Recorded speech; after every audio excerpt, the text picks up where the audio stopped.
Écoute-moi bien, la seconde S, ce n'est pas juste une année de plus. C'est le moment où tu décides qui tu veux être. Est-ce que tu seras celui qui se laisse submerger par la vague ou bien celui qui surfe sur le sommet? Parce qu'ici, c'est très simple. Soit tu décides de prendre le contrôle ou bien tu subis. Mais je vais te dire un truc. Si tu es là, c'est que tu ne veux pas juste survivre. Tu veux dominer. Et c'est exactement ce que je vais t'apprendre à faire dans cette vidéo. Donc aujourd'hui, tu ne vas pas repartir avec des conseils bateaux que tout le monde peut te donner. Non, tu vas découvrir ce que personne n'ose te dire. Parce que les meilleurs savent, mais gardent pour eux, malheureusement. Parce que cette année, tu ne vas pas simplement passer la seconde S. En tout cas, ce n'est pas ce que je te souhaite. Tu vas transformer cette année en tremplin pour atteindre des sommets que tu n'as même pas encore imaginés. Donc, alors sois prêt. Ce que tu es sur le point d'entendre dans cette vidéo, c'est ce qui va te permettre de prendre de l'avance sur 95% des élèves. Oui, tu as bien entendu. Parce que cette année, c'est ton année. Tu es là pour marquer l'histoire. Pas juste pour avoir des notes passables. Alors, prends de quoi noter. Prends un cahier. Parce que ce qui suit, c'est du lourd. Si tu es prêt à passer de l'autre côté du miroir et à découvrir ce que la seconde S a vraiment dans le ventre, je t'invite à rester jusqu'à la fin. C'est parti. On y va à fond, sans détour, comme d'habitude.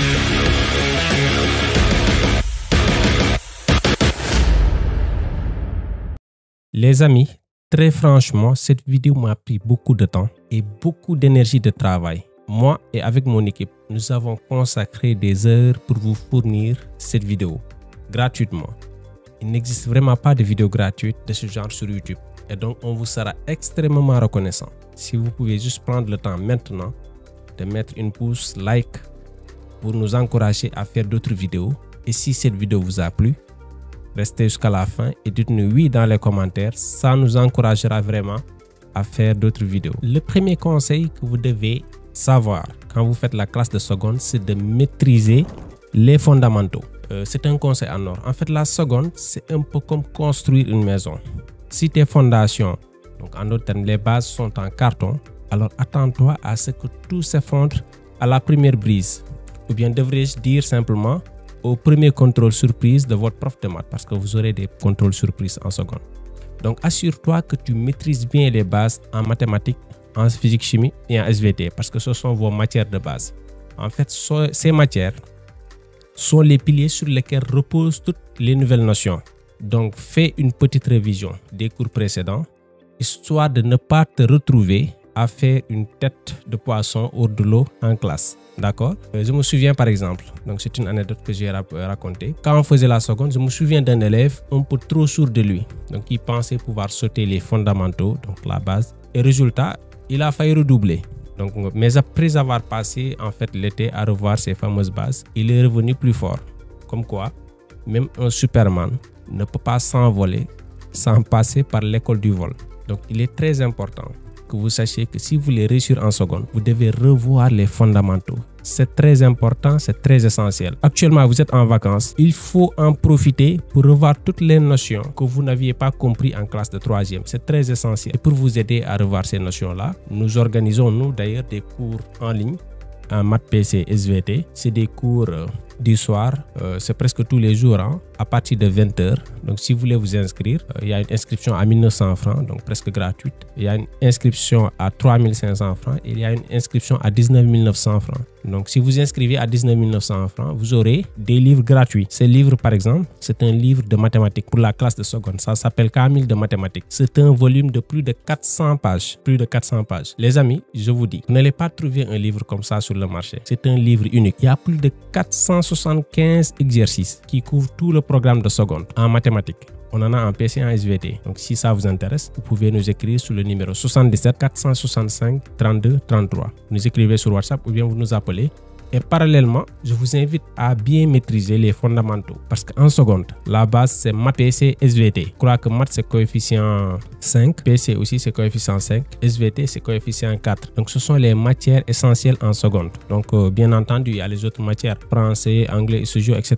Mais la base c'est maths, PC, SVT. Et vraiment, il faut bien profiter des vacances pour apprendre ces matières. Sinon, vous aurez des surprises. La seconde, c'est pas un jeu. Comme je vous l'ai dit en début de vidéo, c'est là où tout se prépare. Donc, inscrivez-vous à nos cours en ligne. C'est 6 heures de cours par semaine si vous êtes inscrit à 1900 francs. 9 heures de cours par semaine si vous êtes inscrit à 3500 francs. Et 12 heures de cours par semaine si vous êtes inscrit à 19 900 francs. L'inscription se fait par Wave ou bien par Orange Money sur mon numéro, le 77 465 32 33. Et comme je vous l'ai dit, si vous inscrivez, on vous offre gratuitement ce livre de mathématiques qui est un livre qui doit sortir normalement en 2025.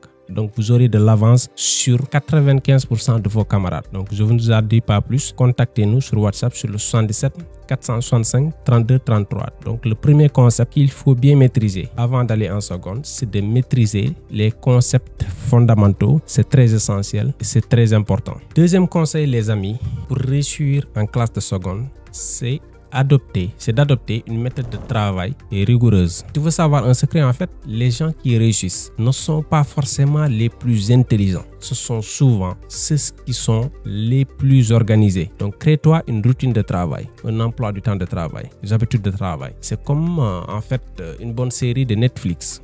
Tu t'y tiens chaque jour, un épisode ou bien une séance de révision, si on fait allusion, à la fois. Et tu ne laisses rien en fait au hasard. La régularité, c'est le game changer.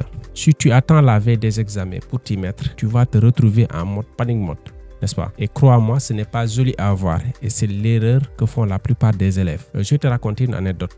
En fait, j'avais un pote qui utilisait la technique du Pomodoro plutôt, donc pour réviser. Vous savez, 25 minutes de travail et 5 minutes de pause. Et un jour, je lui ai demandé pourquoi est-ce qu'il faisait ça. Et il m'a répondu, c'est simple, c'est comme le sport. Je muscle mon cerveau avec des séries. Il avait raison. Il était toujours zen, donc tranquille pendant les examens, pendant que les autres se noyaient dans leurs fiches de révision. Donc, adoptez vraiment une méthode de travail très rigoureuse. Soyez bien organisé. C'est très important pour réussir en classe de seconde. Si vous n'êtes pas quelqu'un qui est habitué à faire des heures de travail, faites 25 minutes de travail, 5 minutes de pause ou bien 40 minutes de travail, 5 minutes de pause. Ça vous aidera à vous habituer et à établir une routine de travail qui va vous poursuivre en classe de première et en classe de terminale. Donc il faut bien retenir cela. Même si vous êtes intelligent, si vous n'êtes pas organisé, vous n'irez pas en fait très loin. Vous pouvez avoir l'impression de briller, etc. Mais sur le long terme, ça ne paye pas. Donc soyez très organisé, soyez extrêmement rigoureux, faites un emploi du temps et faites tout pour le respecter. C'est essentiel pour réussir en classe de seconde. Troisième conseil qui va t'aider à briller en classe de seconde, c'est de participer activement en classe. En fait, la classe, ce n'est pas un cinéma où tu regardes passivement un film. En classe, tu es dans le film. En fait, c'est toi le principal acteur. Donc, je t'invite à poser des questions, même si tu penses que c'est une question bête. Et rassure-toi, il n'y a pas de questions bêtes en général. Il y a juste des élèves qui sont mal informés. Donc, plus tu poses des questions, plus tu comprends. Et en plus, tes profs vont te remarquer. Et crois-moi, ça va t'aider quand il s'agit de corriger les copies. Il faut le savoir. Donc, je vais te raconter une anecdote. Je me souviens en fait d'un gars qui ne s'est jamais levé la main en classe quand on faisait la seconde. Et un jour, il s'est dit, allez, je tente. Il a posé une question en plein milieu du cours. Et en ce moment-là, tout le monde s'est tourné vers lui, comme s'il avait découvert en fait un nouveau continent. Et résultat, non seulement il a eu sa réponse, mais il a commencé à poser plus de questions. Et ses notes ont décollé plus vite que SpaceX. Donc, c'est très important de comprendre que quand on est en classe, on doit participer activement. On doit poser des questions quand on ne comprend pas, même si c'est des questions stupides. L'essentiel est que ce soit des questions qui vous aident à comprendre votre cours. C'est très fondamental et tu dois le retenir. Pose des questions quand tu ne comprends pas. Va même dans la salle des profs, vois ton prof. Je ne vais pas utiliser certains propos, mais fais tout vraiment pour te coller au prof pour qu'il puisse t'expliquer les parties que tu ne comprends pas. Quatrième conseil, c'est de collaborer avec tes camarades de classe. C'est un conseil très essentiel. En fait, la seconde, ce n'est pas du survivor. Ce n'est pas chaque élève pour soi. Cette philosophie, il faut t'en débarrasser. Mais au contraire, tu dois former des alliances, des groupes d'études. avec tes amis. Donc, vous devez travailler ensemble et ça vous aidera à multiplier vos chances de réussite. Tu vas découvrir que ton camarade qui galérait par exemple avec les équations est en fait un génie dans le domaine de la trigonométrie ou bien dans un autre chapitre. Donc, il faut savoir qu'en seconde, tu ne dois pas sous-estimer le pouvoir des connexions, des amitiés que tu vas lier. Donc, fais attention aussi à qui tu passes du temps avec. Donc, tu dois t'entourer des gens qui partagent ta vision, qui te motivent et qui sont prêts en fait à t'aider. Donc tu dois construire des relations avec des professeurs, avec des élèves plus avancés ou bien avec même ceux qui te semblent être en difficulté. Parce que quand tu partages et que tu reçois des connaissances, tu crées ce qu'on appelle une dynamique positive et cette dynamique positive en fait profite à tous. Donc les meilleurs réussissent rarement seuls. Ils savent s'entourer des bonnes personnes. Et je vais te raconter une anecdote par exemple. Donc, pendant mes années de lycée, de la seconde à la terminale, j'avais un groupe d'amis avec qui on se retrouvait chaque semaine pour discuter des cours. Donc parfois même on enchaînait une semaine, on discutait des cours. Donc c'était un peu comme une bande de super-héros. Donc chacun avait son point fort, sa spécialité. On se complétait, on a tous explosé nos examens. La moralité qu'il faut retenir, c'est que seul on va vite, mais ensemble, on va plus loin. Cinquième conseil, c'est de gérer ton stress et tes priorités. En fait, la seconde S, c'est un marathon, pas un sprint. Si tu ne gères pas bien ton stress, tu vas finir essoufflé avant la ligne d'arrivée, donc avant la fin de l'année. Donc, fais du sport, médite ou fais ce que tu aimes simplement, mais apprends à te détendre. Tu n'es pas une machine en fait. Enfin, sauf si tu es Terminator. Mais bon, dans ce cas-là, voilà. Donc, planifie tes révisions, priorise ce qui est important et ne te laisse surtout pas submerger par la pression. Alors, surtout pas la pression. En fait, quand j'étais au lycée, j'avais un pote qui stressait comme un fou chaque examen. Donc, c'était le gars qui était tout le temps sous pression. Et un jour, il a décidé de se mettre au sport, donc de faire du sport. Au début, on rigolait tous en le voyant faire des postures ou bien des bizarres. Mais au fil du temps, donc au final, ça a marché. Il était tellement zen qu'on avait dit qu'il venait d'un... Donc ses notes ont décollé et il est devenu le gars le plus relax du lycée. Donc comme quoi, la pression parfois donne des contre-performances.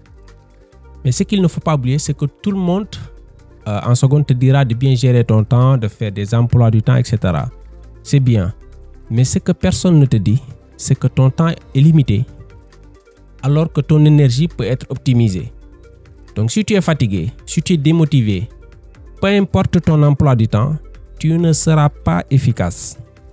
Donc tu dois identifier les moments de la journée où tu es le plus productif et concentre-toi sur les tâches importantes à ces moments-là. Donc prends soin de toi, dors suffisamment, mange très bien et fais du sport surtout. En fait, ton corps et ton esprit sont des outils précieux. Si tu les négliges, tu limites en fait ton potentiel. Et je vais te dire pourquoi est-ce que ça marche. Parce qu'en gérant ton énergie de manière optimale, tu peux accomplir plus en moins de temps. Donc tu te concentres mieux en classe, tu es plus créatif et tu deviens plus résistant face au stress. Parce que la plupart des élèves qui ont des contre-performances lors des devoirs en classe de seconde, c'est parce qu'ils sont stressés. C'est les stress simplement. Et pour enlever le stress, la meilleure manière, en général, c'est les sports. Ou bien faire ce que tu aimes, te détendre, etc. Et savoir que ce ne sera pas la fin du monde. Donc, c'est important de bien gérer ton énergie, de bien gérer ton emploi du temps et surtout d'éviter de stresser, de se mettre une pression inutile. Sixième conseil qui va t'aider en classe de seconde, c'est de transformer chaque échec en opportunité d'apprentissage en fait. Si tu veux vraiment réussir en classe de seconde et dans tous les autres niveaux, tu dois te défaire de la peur de l'échec. En seconde S, il y aura des moments où tu te sentiras perdu, où tu échoueras en devoir ou bien tu ne comprendras pas quelque chose. Ça va arriver. Mais tu dois voir ces moments comme des opportunités d'apprentissage. En fait, chaque échec est une chance de revoir ta méthode de travail, de corriger tes erreurs et d'en sortir plus fort. Les plus grands succès dans la vie sont souvent construits sur une série d'échecs bien surmontés. Donc sois résilient, apprends de chaque erreur et continue d'avancer, quelles que soient les difficultés. Pourquoi est-ce que ça marche en fait? Parce qu'en changeant ta perspective sur l'échec, tu deviens plus audacieux, plus créatif et plus persévérant. Tu n'es plus freiné par la peur de mal faire par exemple, mais tu seras poussé par la volonté d'apprendre et de t'améliorer. Et ça fait une réelle différence entre les élèves, parce que la plupart des élèves ont peur d'échouer, alors que l'échec fait partie du processus. Il y aura forcément un devoir où tu te sentiras pas bien, que tu vas rater, mais ce ne sera pas la fin du monde. Tu dois juste reprendre de manière plus intelligente et apprendre de tes erreurs, de ton échec. Alors voilà, chers amis, tu as maintenant en main les clés pour exceller en classe de seconde. Mais rappelle-toi, ces conseils ne sont que des outils. C'est à toi de les utiliser avec détermination et persévérance. La seconde S n'est pas une classe simplement. C'est une étape très importante qui te prépare à de grandes choses. Donc tu as le potentiel pour réussir, mais c'est à toi de faire le travail. Alors, sois prêt à donner le meilleur de toi-même et à saisir chaque opportunité qui se présente. Et surtout, n'oublie pas, le succès est à la portée de ceux qui osent. On se retrouve à très vite pour de nouvelles aventures et d'ici là, reste motivé, continue de croire en toi et je te dis à bientôt pour une autre vidéo.